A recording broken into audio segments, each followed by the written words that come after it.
First of all, I have no intro. I lost my intro, so probably why you didn't see an intro on this video. First of all, let me just say this. A lot of cameras take great pictures. A lot of cameras in automatic mode take great photographs.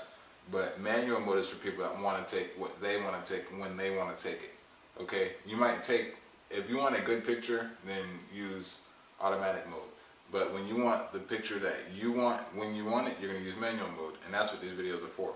This video is going to be about how to take photos in manual mode of things that are under normal light. Like for instance, I'm using a bulb to light this video, just a single bulb. I took the cover off and that's what I'm using to light this video. So this is what we're going to be using, this type of light, a single light source that is indoors, like a tungsten bulb or a halogen bulb or whatever.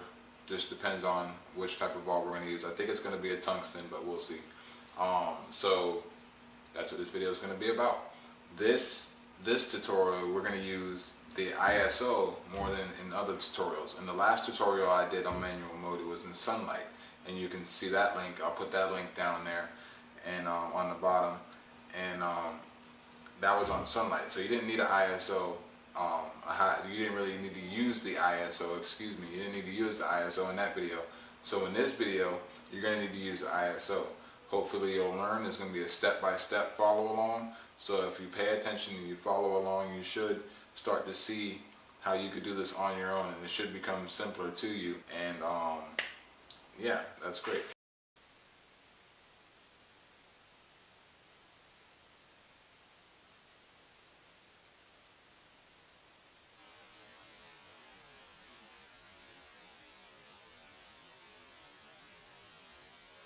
Okay, so I chose to go outside because out here we have one light, which is right above us. We have Batman, which is posing, and we can test the exposure on just Batman with that one light. We don't have to worry about the interference of other lights coming through and illuminating Batman. So therefore, we understand what our exposure would be with just one light. So it's a good way to rule out a lot of other variables. Okay, so let's get started. The first thing we're going to want to do is turn our DSLR on, obviously. Turn on manual mode. Remember I said handheld. You really don't want to set it to anything less than 1/25th of a second shutter speed. So you're going to want to set it to 1/25th of a second shutter speed. The ISO, start out at 400. Start out at 400 ISO. And most of y'all have a 3.5 to 5.6 aperture kit lens, 18 to 55 or whatever it may be, with your DSLR probably, if you got it new for the holidays or whatever. So that's what we're going to start out with. We're going to start with the aperture of 3.5. On this camera, I like it because the aperture is on a ring outside the camera rather than on the LCD screen inside the camera, which I like because that allows me to see exactly where it's at, and it's just a good feel for me. So that's one of the reasons I'm using this, because it's good while teaching and stuff like that, because the person actually gets to feel what they're doing. So let's start off with Batman. What we're going to do is, like I said, start off with ISO 400, 1/25th of a second shutter speed, and an aperture of 3.5.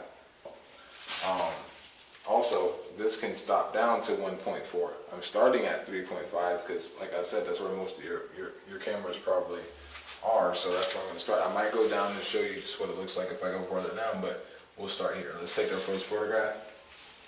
I have my camera set on JPEG, regular JPEGs. So we're not going to do nothing fancy. We're just trying to get stuff to reference. That's all.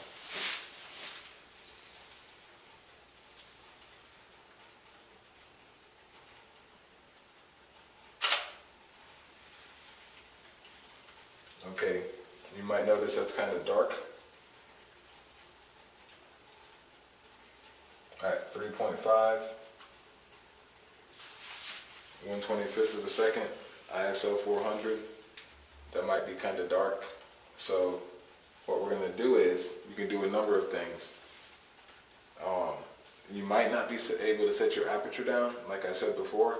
So what we're gonna do is we'll set our shutter speed down, we'll gamble, and you gotta hold your hands real steady for this, but we'll set our shutter speed down to 1/80th of a second. Okay, so take another photograph.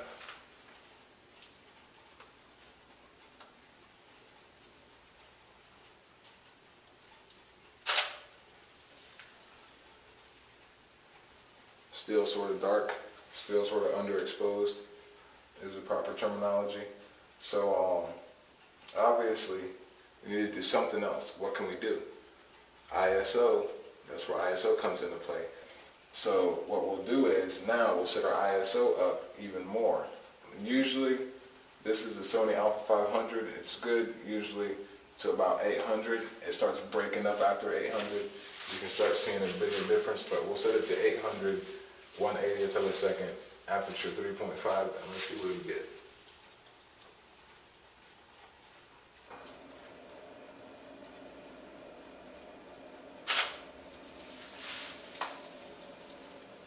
Alright, that's better. That's better. I guess I can put my color temperature down. I'm gonna go around like 40, I'm gonna go 4,000 Kelvin and try it again.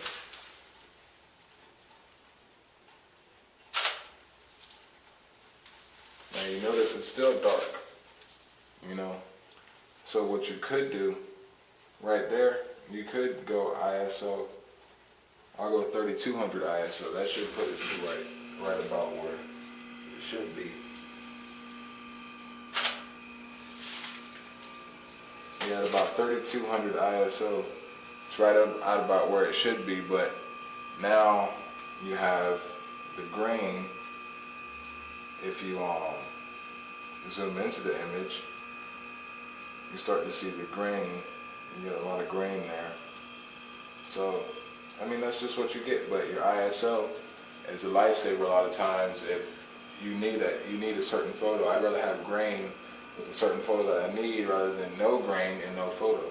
So that's basically that. And you could also, if you put your ISO back down to 400, you could also, if you have this lens, for instance, it goes 1.4. If I go all the way down to 1.4 and take the photograph,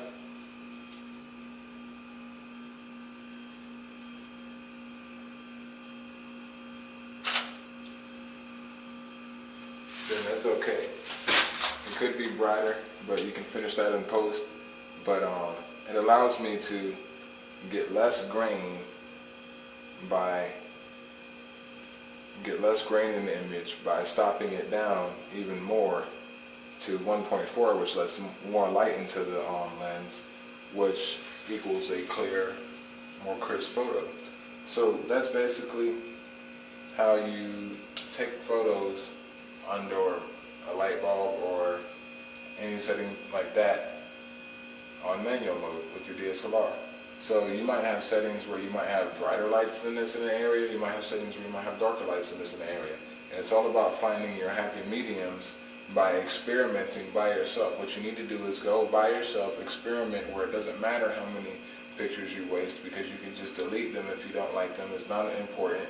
What's important is learning. So you just go out there, shoot on a bunch of different shutter speeds, a bunch of different apertures, a bunch of different ISO speeds, and see what works for you, see what you like, see what your groove is, and then find it, and then that'll basically be the way you find your niche. So yeah, my name's Jordan, this is Photo School Free. Like, subscribe to the channel, you know what I mean? Do whatever you need to do to help me grow and thrive so I can be there to provide quality viewing for people like you. So, peace out, till next time.